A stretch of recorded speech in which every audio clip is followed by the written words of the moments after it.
So, next slide, please, Paula, if you will. I wanted to give you some pictures of some work being going on down there. It's much clearer here on the monitors than it is at the town hall meeting. This is where they're doing a tying on a valve. That's one of your large valves that's going in. Next slide.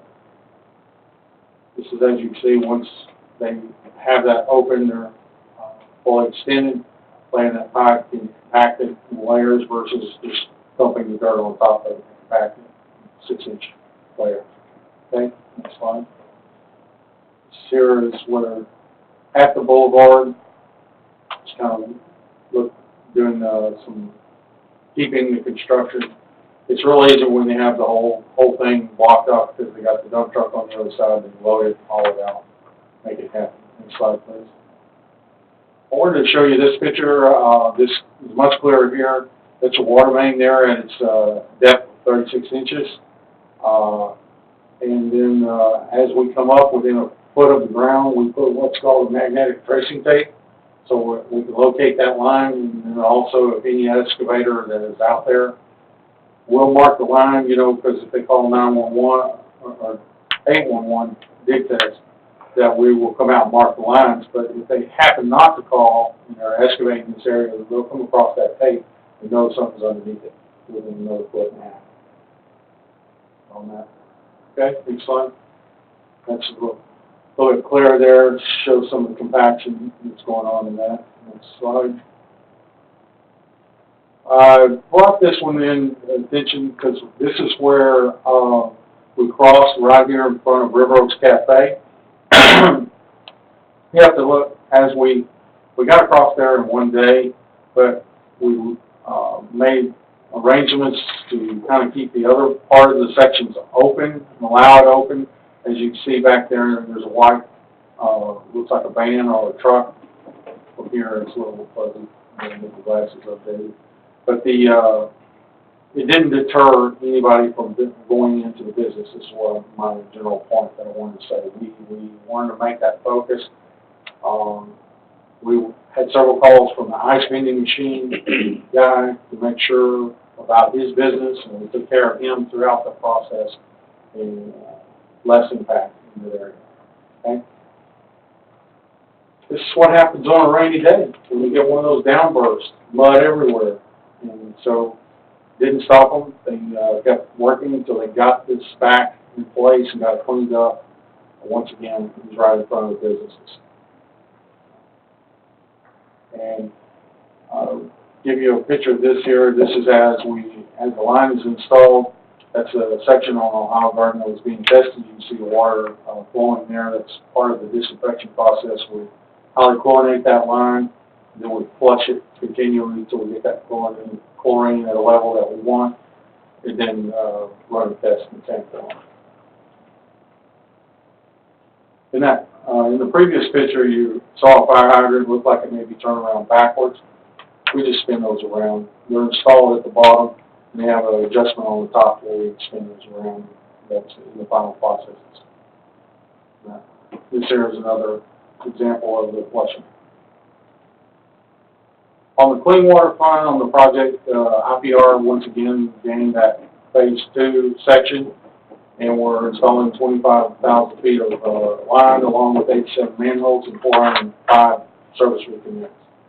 It began in June 2019. We're completely finished on Taylor with pipe bursting, 3 manholes, and the services. I believe 69 services that were on that.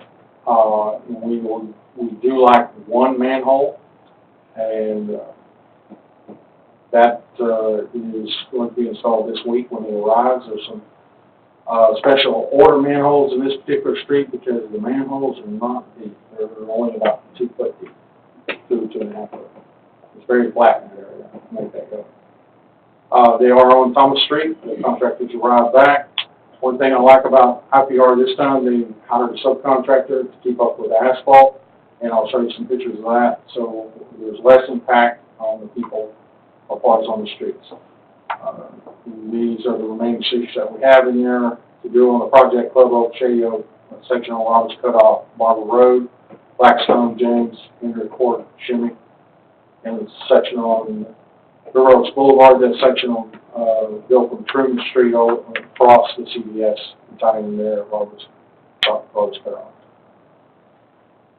This is what happens out there on the street when they're doing the pipe bursts, where we enter right by a manhole, and then they drag the pipe and start bursting it through and get it placed through a manhole. Okay, next slide. So how we impact the street, we try to keep everything on one side of the street, even if the main is in the middle, they still try to have traffic through there. One of the things that, in that previous slide, Paul, if you back up please, one more slide. As you see, that can block someone from getting in and out. They have constant contact with the residents, and if someone does need out, they have a chain, they just lift the pipe up and still has their pipe bursting. Person drives under it. I've seen this done many times, and it's very courteous the way they do it. It's not, no one complains about it, or they're the first one as soon as they see someone out of the door, one of their staff is asking them if they need out. Okay, one more slide. This is some of the processes as they're getting ready to make the tie-ins. Okay. This is where they have to do the open street cut to actually tie in the service to the main. Okay. And this is residence sewer. I wanted you to see this because there is still a lot of residents out there that we encounter that have concrete sewer pipe. And what we do is, as you can see, they found the sewer pipe, and we'll install a clean out there, but we'll saw that off straight. We have a rubber boot that goes around that, and we'll cement all that and put a clean out there at the curb. So as we stated in several town hall meetings, we'll have new mains and we'll have new services, but people will still have problems until their concrete or their pipes are replaced in that area. Okay. This is a section of that they actually saved a piece of the main. I wanted you to see this is the old concrete that we're replacing that is out there. As you can tell, it's falling apart as they put it out there. Okay. There's that asphalt crew. So, unlike in the first project, it took about 2 months to get started asphalt, and they started within the same week. So, that's correct. Patches there as we completed. Now I wanted to bring before you the annual water quality report. This is, we made mention of it at the town hall. We went over it pretty extensively there. And basically, if you would like a copy, if you didn't bring your copy, I have some copies. Basically, it's an annual water quality report, which is required by our water system in ch02. It basically allows the public to know what is in the water, what we test for, and anything that we're doing out through there. And a lot of education about lead, how we tested for lead during there, and any violations that we may have had, and anything in that. I submitted the report on the 28th, and then realized on the following Monday that I pulled too much information out of it because I was so excited that we were able to remove the trimethanes from the materials. I actually pulled a page and a half of material, education materials out of this because we were no longer required to put it in there.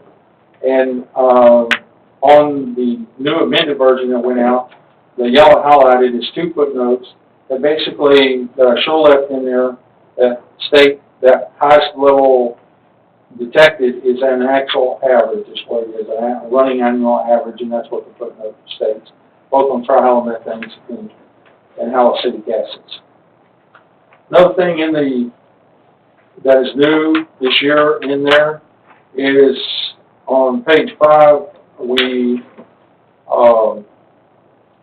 the state has actually tested for herbicides in what we call the technical name synthetic organic contaminants. It's pesticides and herbicides, and they tested for 3 there, and the levels are still below the maximum containment levels. Most of these particular herbicides are usually in row crops, so they're monitoring more our lakes. They're looking to see how this is coming off the farmlands into the lakes and how much level is